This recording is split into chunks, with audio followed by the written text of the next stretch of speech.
Grenadine is used in probably the most classic non-alcoholic drink that you've probably had as a kid, and maybe you have as an adult, a Shirley Temple. So what is a Shirley Temple? That red stuff that goes on top of the 7-Up or the Sprite, that's what grenadine is, right? And one of my favorite things, when I used to work at the library bar, people would come in, they would ask for a Shirley Temple, and I would tell them it's out of season. And they said, what do you mean it's out of season? Well, I told them that real grenadine is actually made from pomegranates, not cherries, and definitely not from that sugary kind of syrup roses grenadine, which actually has no fruit juice and just has sugar. Probably has coloring as well. So what I want to show you is this is actually a very, very easy way to make your own grenadine, but also add so much flavor to your Shirley Temple if you still drink them, or lots of cocktails like a Jack Rose or a Tequila Sunrise. You can even put it on ice cream and it's fantastic. So we're going to start with pomegranate juice and sugar. It's actually a 2-to-1 ratio, meaning 2 cups of pomegranate juice to 1 cup of sugar. And I just have some great organic sugar. I'm going to fill this up to the cup. That's 1 cup. And I like to use separate cups if you can, because I like just for all the sugar to not get stuck with the liquid at all. So I like having separate cups. And then we'll do, this is pomegranate juice. Pomegranates, again, it's made from pomegranate. This is pomegranate juice made from pomegranates. And what they do to create the juice, they actually take a pomegranate, if you've never seen one, which is like a kind of big red ball, they cut it in half, and it has all these seeds in it. They knock the seeds out and they actually juice those seeds. So there is a bitterness to it and a juiciness to it, but real grenadine is not made from cherries. Just want to be clear about that. And then we'll put that in here. So that's 2 cups of pomegranate juice to 1 cup of sugar. And then we're going to reduce it on the stove, meaning we're going to put it on low heat for probably about 15 or 20 minutes and literally get it into that thick consistency.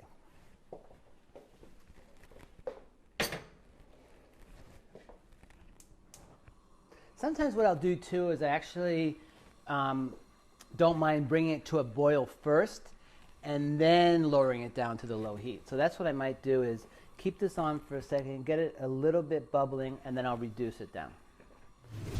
Once it starts to kind of have that little bit of foam and starting to lightly bubble like that, then what we're going to do is we're going to take that medium-high heat and we're going to turn it down to a low to a medium-low.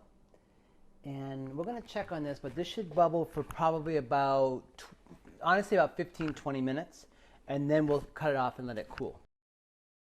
So if you can start to see it's got that froth and it's bubbling like that, you want to take it and you want to turn it down from what I have it on a medium-high, probably to about a medium-low or a low.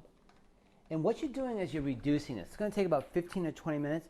And reducing is really taking a lot of the water content out of this and making it into a syrup, making it concentrated, electrifying the flavors of pomegranate and all that. And that's what's going to go in your cocktail and make the flavor so great. And also, when you have that Tequila Sunrise, that's that thick thing that's going through the drink that really makes it beautiful as well. Okay, so what's exciting about this, you can tell it's getting kind of close, it's starting to thicken up. But what you want to do is you start stirring it, right? And what you'll do is you take your spoon and just kind of see how is that moving. And then sometimes what I'll do is I'll take it off like that, and then I'll see how it's starting to create a little bit of a film. It's almost there, but that's what you're testing for. You're stirring it around, you're making sure that the sugar is dissolved, but then you're taking it and you're testing the viscosity or the thickness of it. You want to do that. We're probably 3 to 5 minutes away. Now I'm going to show you pretty much exactly when you're supposed to turn this off. So if you can look right here, you can see how you don't really see any more liquid. You're just seeing red bubbles. So I'll give that a stir. And I don't even really need to test this, but we will. But you can see how thick that is. That's the time to turn the heat off, and let's just let it cool for about, I'd like to let it cool probably 30 minutes to an hour, and then we'll strain it into a bottle. But you can see now I've turned it off, and I'm just giving it a nice stir. It's got that really, really rich color. So now that you've taken the water out of it, you haven't just reduced the thickness, but the color now is super, super bright because now the water is not diluting the color, right? So you've got this rich, rich color. And sometimes what I'll do also is I'll put it on a plate, and I can tell how it moves on a plate. Is it fast? Is it slow? But we're done. So we're going to let that sit, and we'll strain it when it's done.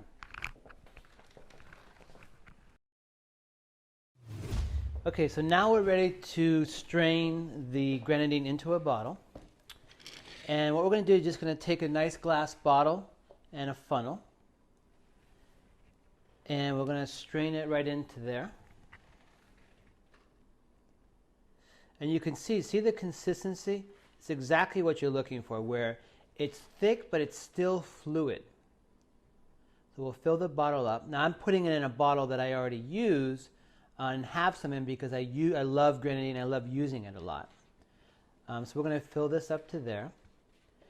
Now this is something that easily could last 6 months to a year in the refrigerator, but I'm also pretty sure that once you start making this, you're going to start experimenting with it, you're going to start making cocktails with it, you're going to start putting on ice cream. Listen, this is an incredible thing. If you just wanted to take cheese and pour the grenadine over,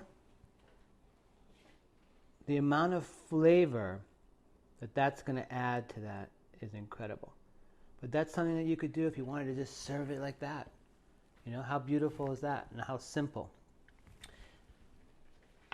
And the more and more you make this, the more you might even want to experiment to it. So one of the things that I love to do is I love putting flavors into the grenadine. It could be wild bay leaf that I love, Cuban oregano from my garden, but it can be anything you want, any kind of herb you want, any kind of spice, any kind of tea.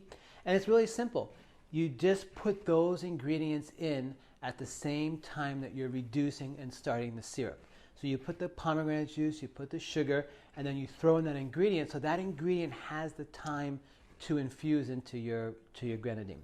And that's it. You get to make two really basic, wonderful cocktails that are great with grenadine. One is called the Jack Rose, and then the other one is the Tequila Sunrise, which is obviously much more popular and common, which is just tequila, orange juice, and then you just float that grenadine over. So I'm going to give this a quick little taste. See how it came out. You know, it's so simple, but when you reduce that, it's like all that pomegranate flavors to the top. It's sweet, but it's not too sweet. All the bitterness from pomegranates are gone. And it's just a really, really nice flavor that is so versatile. So enjoy.